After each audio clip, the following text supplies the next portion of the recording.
पुणे जिल्ह्याच्या राजकारणात सध्या मोठा भूकंप घडण्याची शक्यता आहे। कारण एकीकडे शरद पवार गटाला दोन मोठे धक्के बसण्याचं चित्र दिसतंय, तर दुसरीकडे अजित पवार आणि भाजप या घडामोडींचा पूर्णपणे राजकीय फायदा घेण्यासाठी सज्ज झाले। एकीकडे भोर, पुरंदर आणि इंदापूर या विधानसभा मतदारसंघात राष्ट्रवादीचे नेते भाजपमध्ये सामील होत आहेत, तर दुसरीकडे उपमुख्यमंत्री अजित पवार यांनी आता शरद पवारांचे जुने सहकारी रमेश थोरात यांना आपल्याकडे वळवण्याचे संकेत दिलेत। या सर्व घडामोडींमुळेच दौंड तालुक्यातील आणि इंदापूर तालुक्यातील राजकारणात नेमकं चाललंय तरी काय तेच जाणून घेऊया या व्हिडिओच्या माध्यमातून। नमस्कार, मी प्रतीक्षा, तुम्ही पाहताय पुणे प्राईम न्यूज।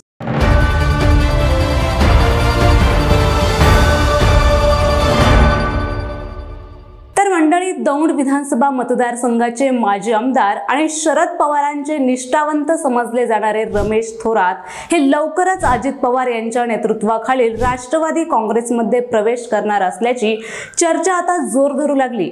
कारण या प्रवेशासंदर्भातच थोरात यांनी आपल्या कार्यकर्त्यांसोबत खासगी बैठका घेतल्या असून येत्या काही दिवसातच दौंडमध्ये मोठा मेळावा घेऊन हा पक्ष प्रवेश अधिकृत केला जाणार असल्याचं बोललं जातं। तसं पाहिलं तर थोरात कुटुंबाचा दौंड तालुक्यावर मोठा प्रभाव आहे। त्यांनी 2024च्या विधानसभा निवडणुकीत शरद पवारांच्या राष्ट्रवादीकडून निवडणूक लढवली होती, मात्र त्यांना राहुल कुल यांनी पराभूत केलं। पण आता जिल्हा परिषद आणि पुणे जिल्हा मध्यवर्ती बँकेच्या निवडणुकींच्या पार्श्वभूमीवरच रमेश थोरात यांना अजित पवारांचा पाठिंबा हवाय। या मागील कारण म्हणजे रमेश थोरात यांचे पुत्र तुषार थोरात हे जिल्हा परिषद निवडणुकीसाठी इच्छुक असून तर खुद्द रमेश थोरातही पुणे जिल्हा मध्यवर्ती बँकेच्या निवडणुकीच्या रिंगणात उतरू शकतात आणि यासाठीच त्यांना अजित पवारांचा पाठिंबा हवाय।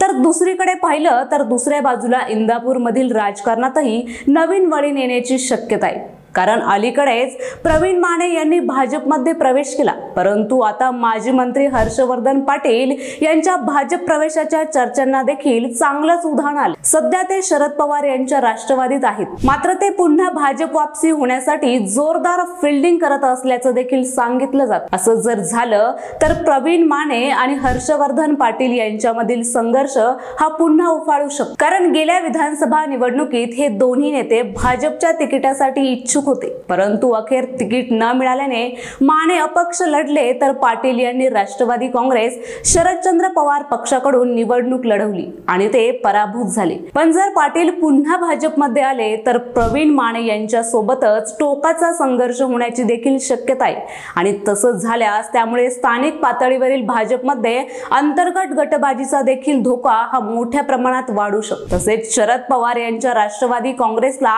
दौंड आणि इंदापूर या दोन्ही महत्त्वाच्या तालुक्यातील जोरदार धक्के बसू शकतात। जर दौंड मधून रमेश थोरात आणि इंदापूर मधून हर्षवर्धन पाटील जर खरंच शरद पवारांची साथ सोडून अजित पवार किंवा भाजपमध्ये गेले तर अजित पवार आणि भाजपला तो मोठा त्यांच्यासाठी प्लस पॉइंट ठरू शकतो आणि त्यामुळेच पुणे जिल्ह्याच्या राजकारणातील नकाशात मोठा बदल देखील होऊ शकतो। कारण हे पक्षांतर आगामी जिल्हा परिषद व सहकारी संस्थांच्या निवडणुकांमध्ये सत्ता समीकरण बदलू शकतं। त्यामुळे आता हे दोन नेते नेमकी काय भूमिका घेणार हे आगामी काळातच समजू शकतो। असेच नवनवीन आणि माहितीपूर्ण व्हिडिओ पाहण्यासाठी पुणे प्राईम न्यूजला सबस्क्राईब करा।